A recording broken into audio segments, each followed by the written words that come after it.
Well, all right.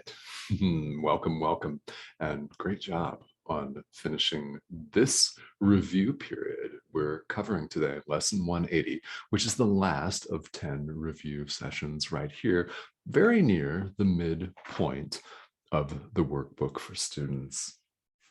We've got a couple of beautiful and powerful ideas to go through today. So let's start with the common thread that has run throughout this period of review ideas, and this is that God is but love, and therefore so am I. Now, if you have not really had this idea penetrate the very fiber of your being, no better day than today. It's no better time than right now. Then feel welcome to pause this video as long as you want. I encourage you to do that, really, and just sit with this. God is but love, and therefore, so am I. Oh, yeah. Oh, yeah. Yeah. Do you feel energized, exuberant at that statement? Does it give you a sense of relief, calm, peace, joy, happiness? No? Sit with it, and see what comes up. We're always exploring. This is what the concept of beginner's mind, from Zen mind, beginner's mind, means. This is the idea that we don't think we know it all. We approach every spiritual situation, every workbook lesson, as though we've never seen it before, with the eyes and ears and the heart of a beginner, of a child, if you prefer. Seeing everything for the first time, there's a sense of wonder, there's a sense of curiosity and discovery to it. So to the extent that you've sat with that already in this journey through the workbook, fantastic. We're invited to bring this mentality to every single practice session, indeed to every moment of every day.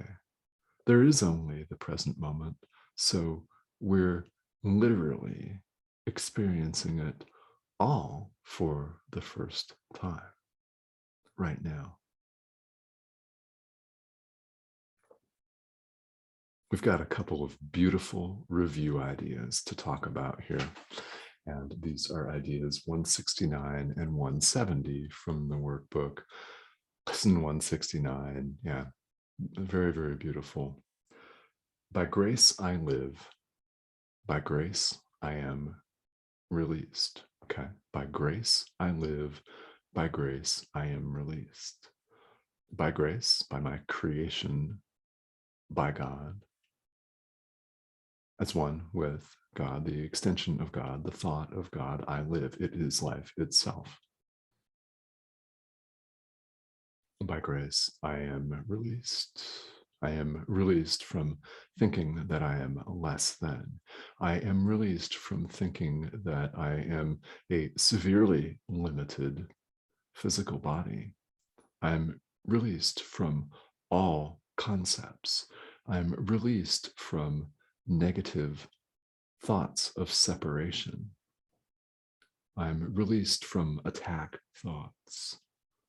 I'm released from my mistaken identity as cut off, separate from all of you and from God himself. I am released. By grace I live, by grace I am released. Now, you'll recall in lesson 169, a significant amount of commentary, and then in italics, right toward the end of commentary, a prayer that we utter, by grace I live, by grace I am released, by grace I give, by grace I will release. By grace I live, by grace I am released. By grace I give. By grace I will release. I will give what I have been given. This is how we know we have it. This is how, incidentally, you keep it, by giving, by extending. Love extends only itself. By grace I give, by grace I will release. Whom? Others, yourself as well. Same. Giving and receiving are one in truth. By grace I give, by grace I will release. Very powerful. I invite you to go back and read this poignant and very powerful commentary. This is lesson 169. And we return in our practice period to the idea God is but love, and therefore so am I.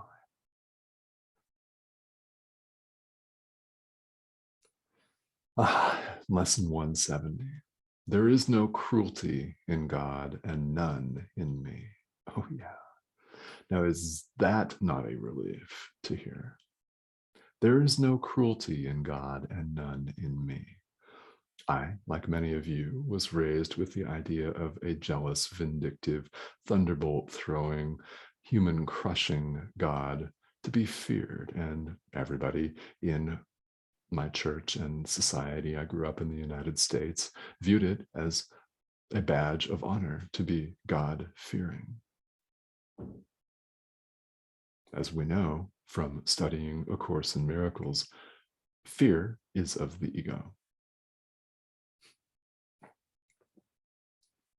There is no cruelty in God. Perfect love does not punish. Perfect love does not cast out of the garden, so to speak. Perfect love does not set people up for failure by saying, here's a tree with some beautiful, juicy apples. Have whatever you want, but don't take this. God doesn't use the word don't. Perfect love doesn't even have negativity or negative concepts. It's only extension.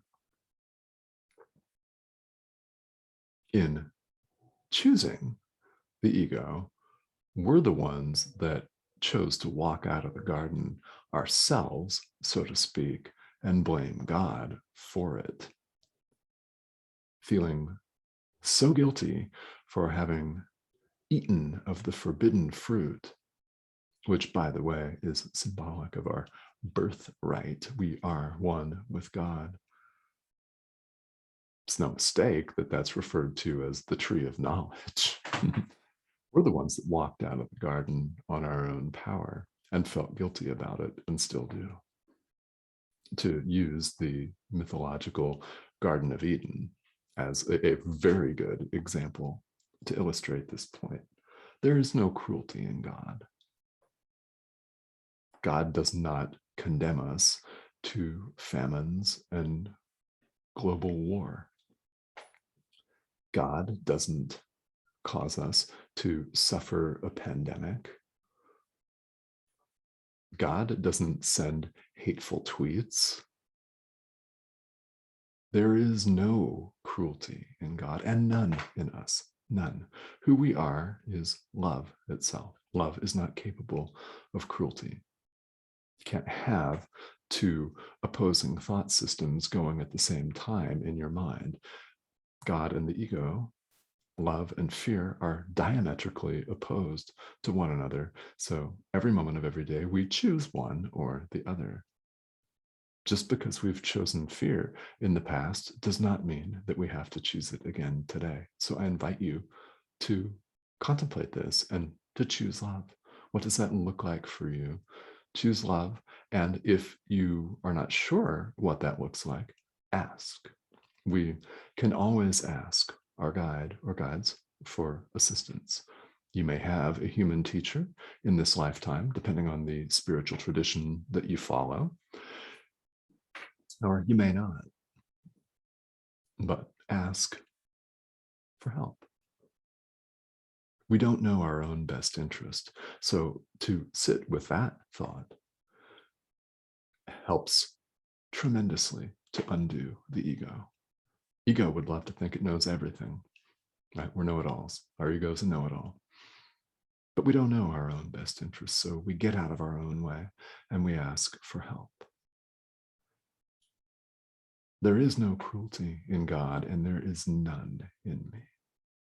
And we wrap up this practice period today and the entire review period here, culminating with lesson 180, again, with the central thought that is run throughout these last 10 days, and that is God is but love, and therefore so am I. All right. I've given you a lot to think about and contemplate. So I thank you for doing that. The Course really just gives us so much, doesn't it? All right, everyone. We'll see you next time.